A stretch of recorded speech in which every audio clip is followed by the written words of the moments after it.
नारी बेस जे सूर बर बामा, शकल सुभाव सुंदरी श्यामा। तिन्हि देख सुख पावहि नारी, बिनु पहिचानी प्राणहु तेह प्यारी। श्रेष्ठ देवगण आए जो सुंदर मनुष्य स्त्रियों के वेश में थी, तब जो स्वभाव से ही सुंदरी और 16 वर्ष की अवस्था वाली थी, जिन्हें देखकर रानीवास की स्त्रियां सुख पा रही थी और बिना पहचान के ही सबको प्राणों से भी प्यारी लग रही थी।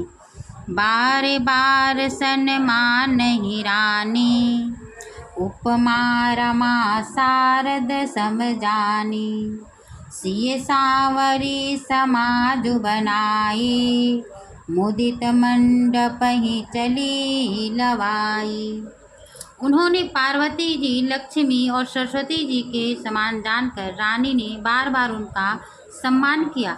रानीवास की स्त्रियां और सखियां सीता जी की श्रृंगार करके मंडली बनाकर तथा प्रसन्न होकर उन्हें मंडप में ले चली।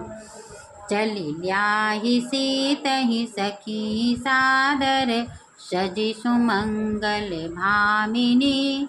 9 साजे सुंदरी सब, सत्य कुंजर गामिनी।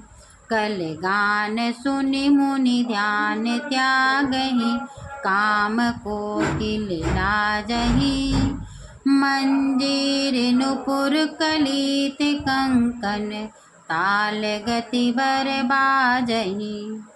मांगलिक आभूषणों से सजकर रानीवास की स्त्रियां और सखियां आदर सहित सीता जी को ले चली। सभी स्त्रियां 16 श्रृंगार किए हुए मतवाले हाथियों की चाल चलने वाली थी।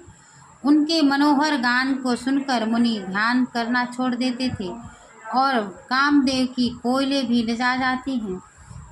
पाजेब, पैजनी और सुंदर कंकन ताल की गति पर बज रहे थे। सोहती बिनिता वृंद महु, सहज सुहावनि सिए। छवि ललनागन मध्य जनु, सुषमातीय कमनीय। सियापति राम चंद्र शंकर जी उमा। सीता जी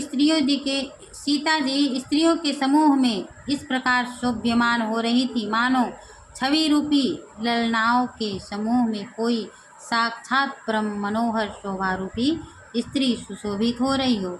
कथा विसर्जन होतु है, सुनहु वीर हनुमान। आज की कथा इतने कह के